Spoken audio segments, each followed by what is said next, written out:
Os demais irmãos, vamos ler mais uma vez a Bíblia Sagrada, agora no profeta Isaías, capítulo de número 55.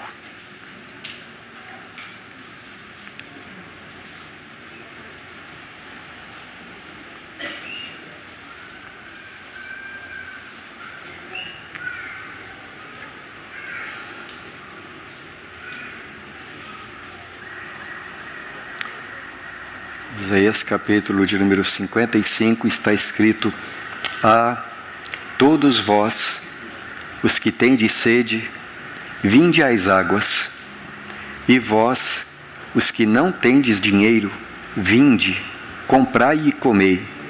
Sim, vinde, comprai e comei, sem dinheiro e sem preço, vinho e leite. Por que gastais o dinheiro naquilo que não é pão, e o vosso suor naquilo que não satisfaz? Ouvi-me atentamente, comei o que é bom, e vos deleitareis com finos manjares. Inclinai os ouvidos e vinde a mim. Ouvi, e a vossa alma viverá, porque convosco farei uma aliança perpétua, que consiste nas misericórdias, nas fiéis misericórdias prometidas a Davi. Eis que eu o dei por testemunho aos povos, como príncipe e governador dos povos. Eis que chamarás a uma nação que não conheces, e uma nação que nunca te conheceu correrá para junto de ti, por amor do Senhor, teu Deus, e do Santo de Israel, porque este te glorificou. Buscai o Senhor enquanto se pode achar, invocai-o enquanto está perto. Deixe o perverso o seu caminho, o iníquo os seus pensamentos.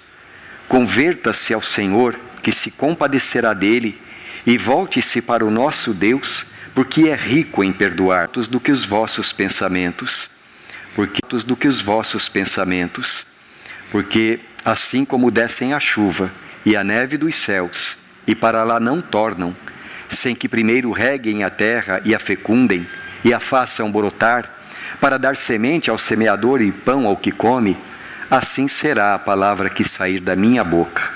Não voltará para mim vazia, mas fará o que me apraz, e prosperará naquilo para que a designei. Saireis com alegria, e em paz sereis guiados. Os montes e os outeiros romperão em cânticos diante de vós, e todas as árvores do campo baterão palmas. Em lugar do espinheiro, crescerá o cipreste, e em lugar da sarça, crescerá a murta. E será isto glória para o Senhor e memorial eterno, que jamais será extinto. Até aqui, meus amados irmãos, que o nosso Pai Celestial nos guie na meditação de Sua Santa Palavra.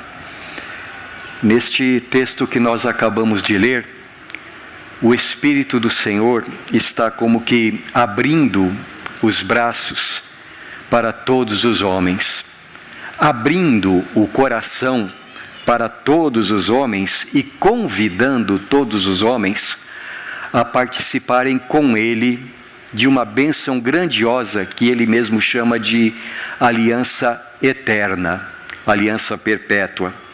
Então ele diz assim: vocês que estão com sede, venham a mim.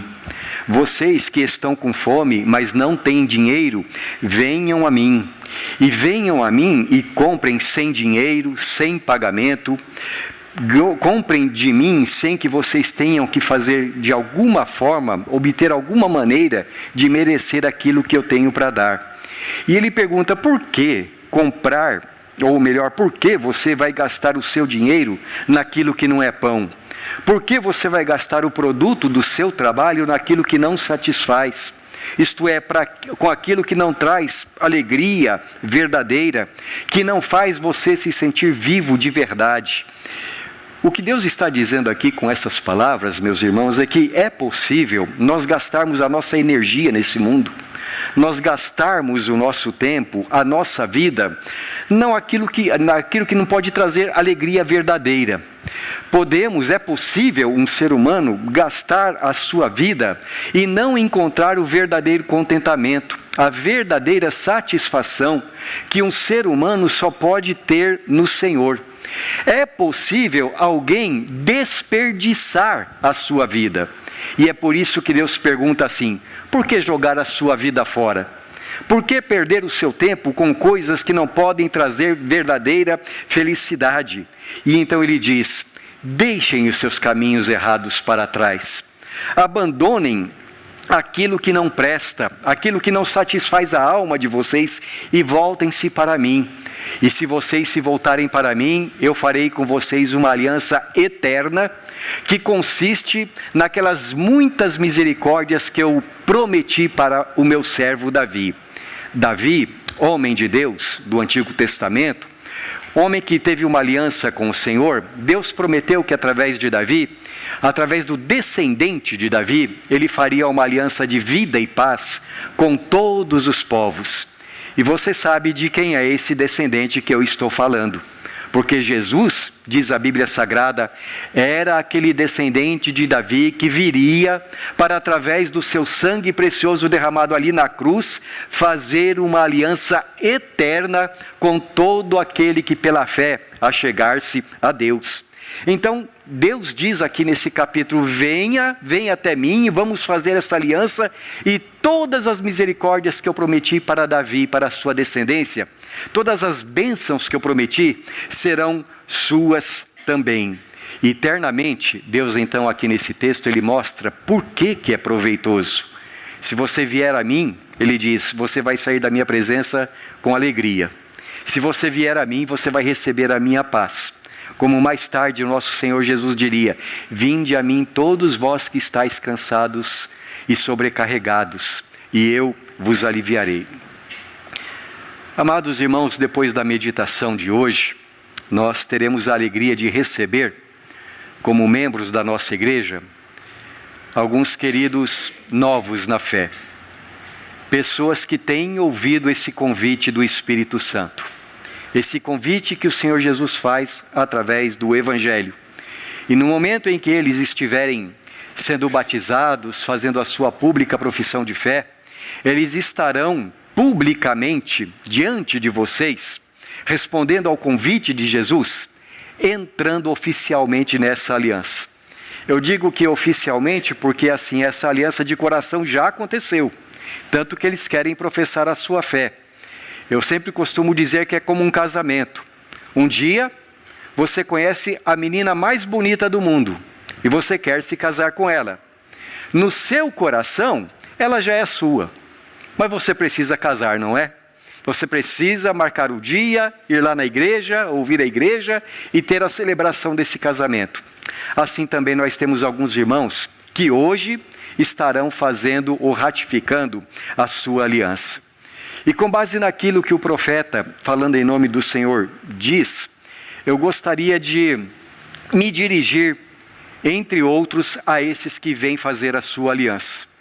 Eu quero, meus irmãos queridos, dar para vocês nesta noite uma palavra de encorajamento e de exortação também, para que vocês nunca deixem de andar nos caminhos do Senhor.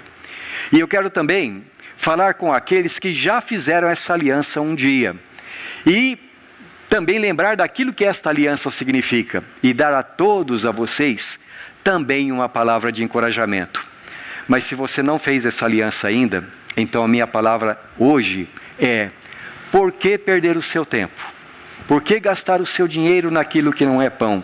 Porque o convite que Deus faz é um convite para todos. A primeira coisa que eu gostaria de fazer é encorajar vocês, meus irmãos, a confiarem nesse Deus que está nos chamando para esta aliança, a confiar na sabedoria desse Deus. Veja o que ele diz novamente nos versículos 8 e 9, está escrito assim: porque os meus pensamentos não são os vossos pensamentos, nem os vossos caminhos, os meus caminhos, diz o Senhor, Porque assim como os céus são mais altos do que a terra, assim são os meus caminhos mais altos do que os vossos caminhos, e os meus pensamentos mais altos do que os vossos pensamentos. Nesses 2 versículos que eu acabei de ler novamente, meus irmãos, o Senhor nosso Deus está explicando por que nós não podemos ser donos da nossa própria vida. Porque é de razoável sabedoria nós não escolhermos os nossos próprios caminhos, mas vivermos a cada dia à luz da vontade de Deus para nós, da sua santa vontade. E ele diz aqui que os pensamentos dele, os caminhos dele, isto é, os meios através dos quais ele trabalha para alcançar os seus propósitos, são muito superiores, são muito maiores, mais altos do que os nossos. Ele diz assim: assim como os céus são mais altos do que a terra, os meus pensamentos são mais altos do que os vossos pensamentos.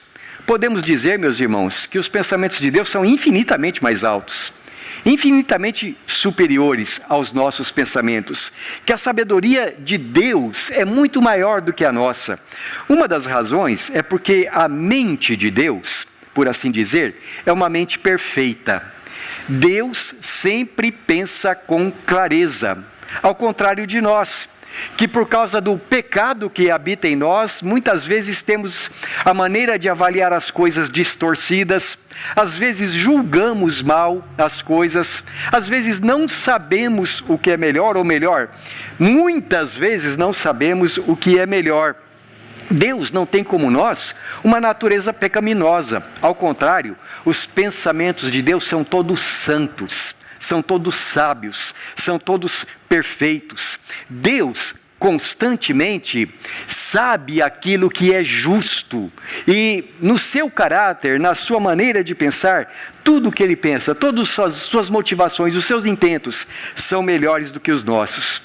Uma segunda razão é que o conhecimento que Deus tem da nossa vida é um conhecimento, por assim dizer, integral.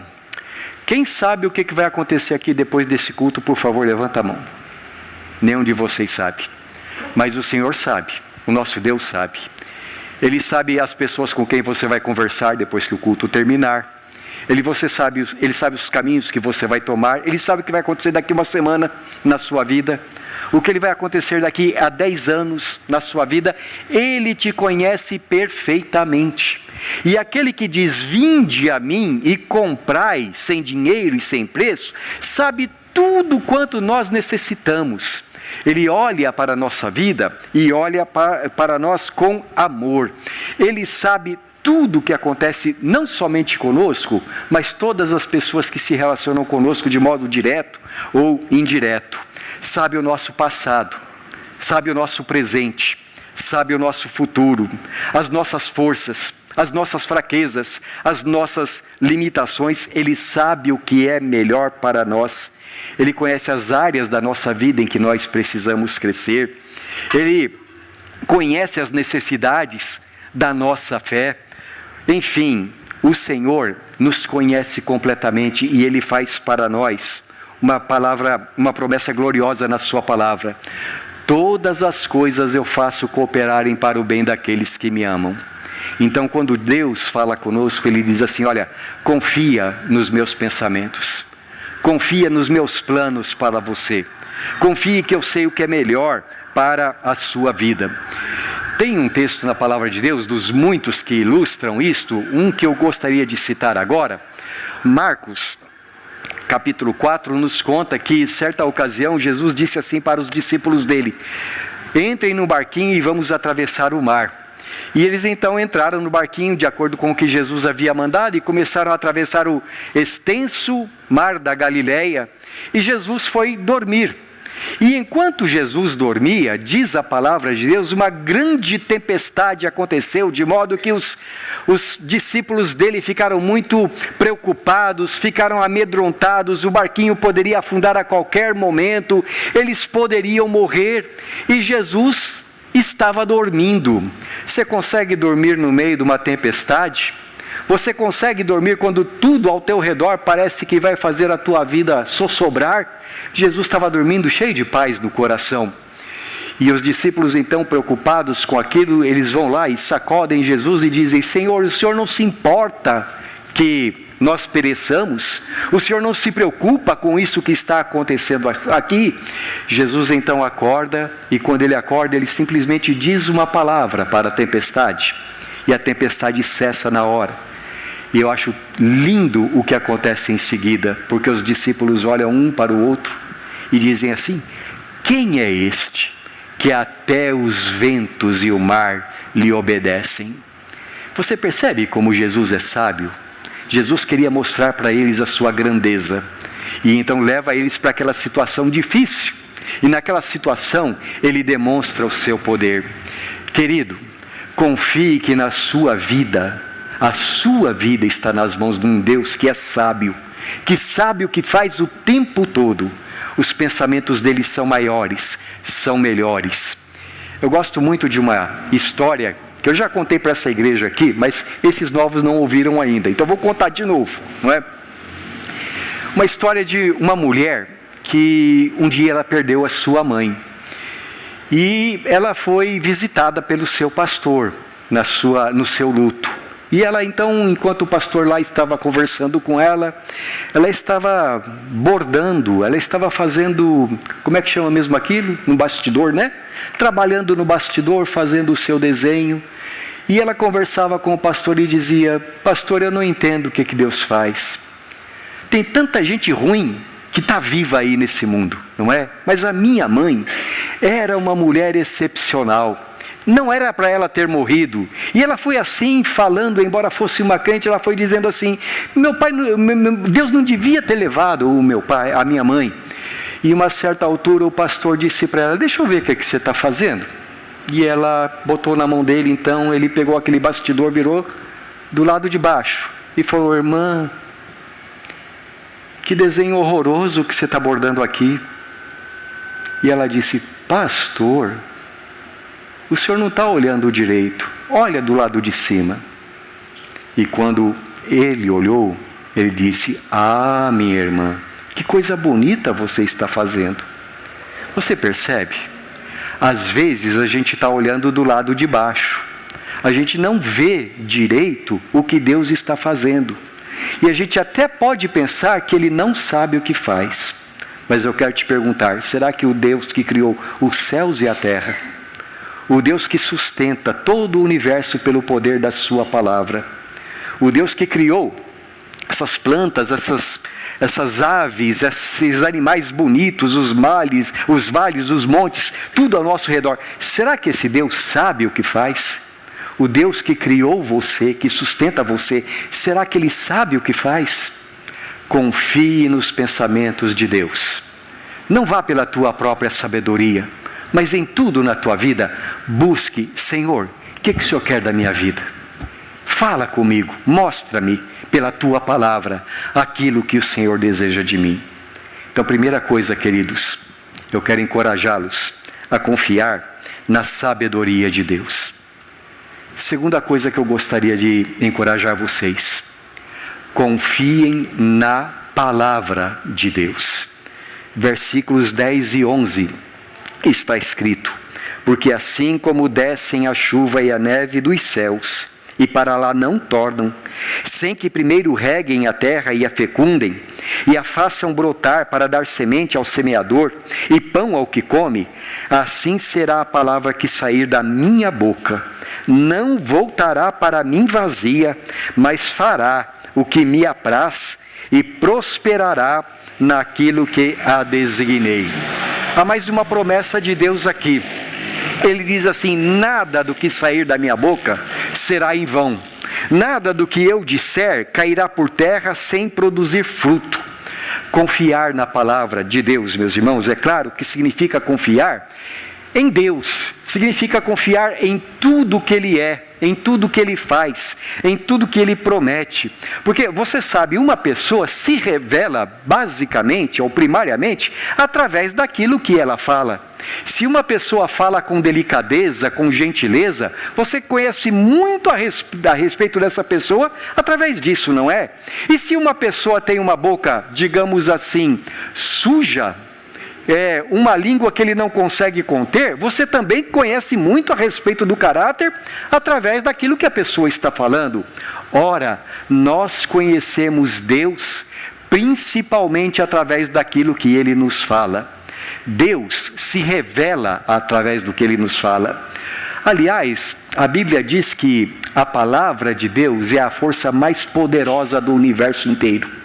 Porque lá no começo, quando nada existia, diz a Escritura: disse Deus, haja luz, e houve luz. Como as criancinhas costumam cantar, não é, Tequinha? Deus falou e tudo se fez. Tudo Deus foi criando pelo poder da sua palavra. Mais tarde, no tempo certo, esta palavra foi dirigida aos profetas, quando então eles foram induzidos pelo Espírito de Deus a escrever o que nós temos aqui na Bíblia. A Bíblia toda é a palavra de Deus. E o que Deus fala a respeito da sua palavra? A minha palavra não volta vazia. A minha palavra não cai por terra. Tudo que eu falo acontece. Tudo que eu prometo você pode confiar. Todos os ensinos você pode saber que eles são fiéis. Pelo poder da palavra de Deus, diz o apóstolo, o irmão do Senhor Jesus, Tiago, pelo poder da palavra de Deus nós fomos regenerados e transformados em nova criação. Então, da mesma forma como Deus disse lá no começo, haja luz e houve luz, o nosso coração que antes estava em trevas, ele veio à luz quando o Evangelho disse para nós, haja luz, e a nossa vida foi transformada. Agora, de todas as coisas, meus irmãos, que a palavra de Deus diz, e que certamente são fiéis e verdadeiras, eu gostaria de destacar somente duas delas. E para destacar, eu vou pedir que vocês, por favor, abram as suas Bíblias na segunda carta de Paulo aos Tessalonicenses. Vocês sabem que os Tessalonicenses eram os habitantes de Tessalônica, né? Então, Tessalonicenses, a segunda carta de Paulo, capítulo 1, nós vamos ler os versículos 7 a 9. E aqui, o apóstolo Paulo, falando em nome do Senhor Jesus, ele fala a respeito de um dia em que Jesus virá para julgar o mundo e todos comparecerão na presença de Jesus. Então, falando a respeito desse dia, o apóstolo Paulo escreveu assim para os Tessalonicenses: e a vós outros que sois atribulados, isto é, os que sofriam por causa do Evangelho, alívio juntamente conosco, quando do céu se manifestar o Senhor Jesus com os anjos do seu poder, em chama de vingança, de fogo, tomando vingança contra os que não conhecem a Deus e contra os que não obedecem o Evangelho do Senhor Jesus. Estes sofrerão penalidade de eterna destruição, banidos da face do Senhor e da glória do seu poder. Você viu que eu acabei de ler aqui, meus amados, não foi uma palavra de vida, foi uma palavra de juízo. O texto que nós lemos está falando a respeito do dia da volta de Jesus. E nesse dia da volta de Jesus, diz aqui o texto, aqueles que não reconhecem a Jesus, aqueles que se recusam a abraçar essa aliança, serão julgados e condenados com uma penalidade eterna. Agora, por que eu preciso dizer isso? Para que você saiba quão saborosa é a palavra da salvação disso aqui. Porque Deus diz que nenhum ser humano Ele deseja que seja lançado na destruição. Ao contrário, quando Jesus veio a esse mundo, Ele veio com um grande propósito, não é? O que Jesus falou em João capítulo 10, versículo 10? Eu vim para que tenham vida e a tenham em abundância. O desejo de Deus para nós é que tenhamos vida no nome de Jesus. Então ele diz, olha, haverá um dia em que o mundo será julgado e condenado pelos seus pecados. Mas você não precisa ser condenado. Venha a mim e você terá vida.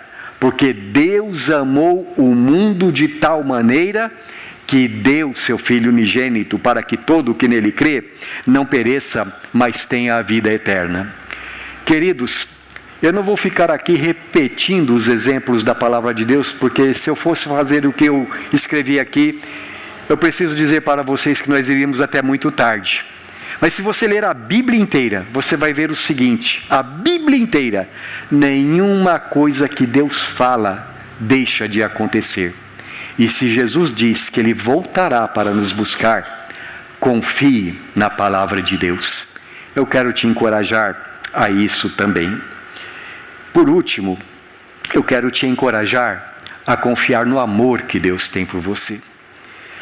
Em 3 versículos aqui em Isaías 55, pelo menos, o Senhor fala das riquezas da sua graça para conosco.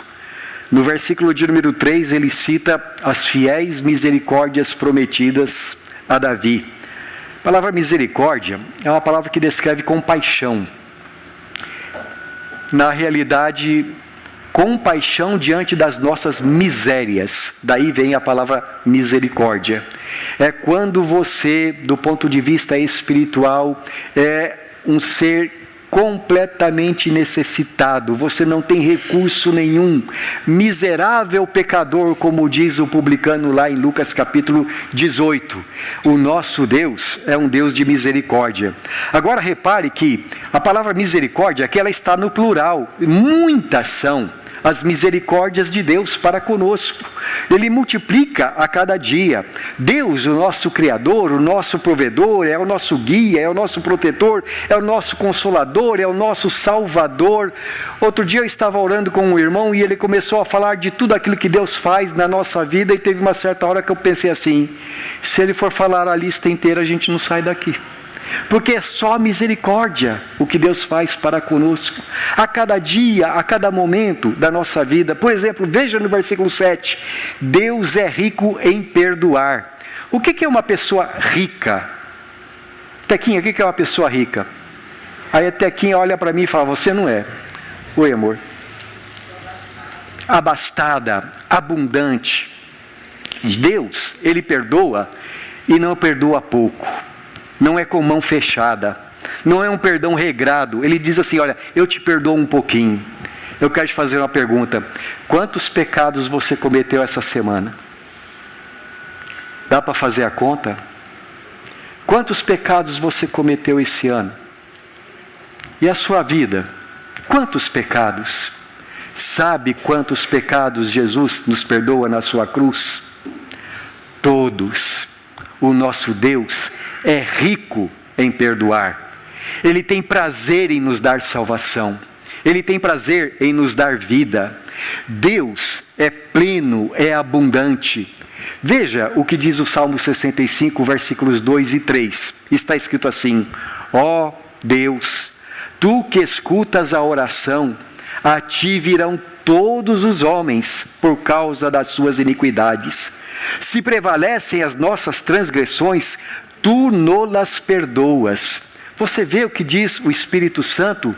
Mesmo que às vezes o nosso pecado, ele insista em ficar no nosso coração, e nós tenhamos que lutar com ele muitas vezes até vencê-lo. Quantos forem os nossos pecados, se prevalecem os nossos pecados, as nossas transgressões, o Senhor sempre nos perdoa. E é por isso que todos os homens podem vir a Ti. Você já experimentou isso naturalmente algumas vezes? Quando você sente alguma coisa doendo, se por exemplo eu espetasse um espinho na sua mão, Elizabeth, o que você ia falar imediatamente? Ai! Não é? Quando a gente está com alguma dor, a gente fala ai! Quando nós percebemos o nosso pecado, o que nós fazemos? Ai! Senhor! O pecado é um aguilhão na nossa vida. O pecado tira a paz. O pecado tira o sossego do coração, faz com que nós nos sintamos péssimos. E aí nós dizemos ai. Por isso que ele diz aqui: todo aquele que vem a ti, tu escutas a oração. O nosso Deus é rico em perdoar. Deus perdoa, diz o profeta Miqueias, e esquece. Nunca mais fala do assunto, uma vez que o pecado está perdoado. Então veja o que diz o Senhor aqui nesse texto. Você tem sede? Você tem fome? A tua alma precisa? Venha a mim. Você não precisa vir com dinheiro. Você não precisa pagar nada. Sem dinheiro e sem preço. Ouvi atentamente o que eu tenho para dizer, e a tua alma viverá. Nos versículos 12 e 13, o profeta termina dizendo assim: saireis com alegria, e em paz sereis guiados. A natureza inteira à volta de vocês vai romper em cânticos. As árvores do campo vão aplaudir. Em lugar do espinheiro crescerá o cipreste. Em lugar da sarça crescerá a murta. E será isso glória para o Senhor, e memorial eterno que jamais será extinto. A nossa confissão de fé, os nossos catecismos dizem que nós fomos criados para glorificar a Deus e nos alegrarmos da sua presença para sempre. É isso que o profeta está prometendo aqui. Vós saireis com alegria, em paz sereis guiados, e será isto glória para o Senhor. Deus é glorificado na salvação dos homens. Você vai à presença de Deus e o resultado é ser guiado. Você vai à presença de Deus e o resultado é alegria, é satisfação, é ser conduzido em paz. Queridos, eu desejo iniciar a nossa conclusão voltando ao primeiro texto que nós lemos hoje à noite. Vinde a mim todos os que estáis cansados e sobrecarregados, disse o Senhor Jesus, e eu vos aliviarei. Eu quero primeiramente me dirigir a você que tem uma aliança já com Deus, ou que hoje está respondendo ao chamado do Senhor. A cada dia, venha confiante na presença do Senhor. Como a gente costuma cantar, venho, pois, a cada dia, venho cheio de alegria e me coloco em tuas mãos, pois sei que tu és fiel. Confie na sabedoria de Deus. Confie na palavra de Deus. Confie no amor que Deus tem por você. Não desvie a sua fé do Senhor. Não desvie os teus olhos do Senhor. Se você tem cometido pecados, venha, porque Ele é rico em perdoar. Deixe os seus caminhos maus, volte-se para o Senhor. Não abandone os caminhos do Senhor por outros caminhos, porque a Bíblia diz que há caminho que parece direito ao homem, mas o fim é amargo como a morte.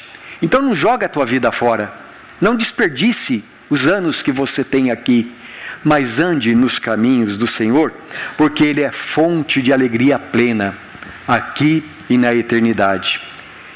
Mas eu também gostaria de falar então com aquele que ainda não fez essa aliança com Deus. Se você ainda não fez, eu quero te perguntar: quem foi que trouxe você aqui essa noite? Não foi Deus?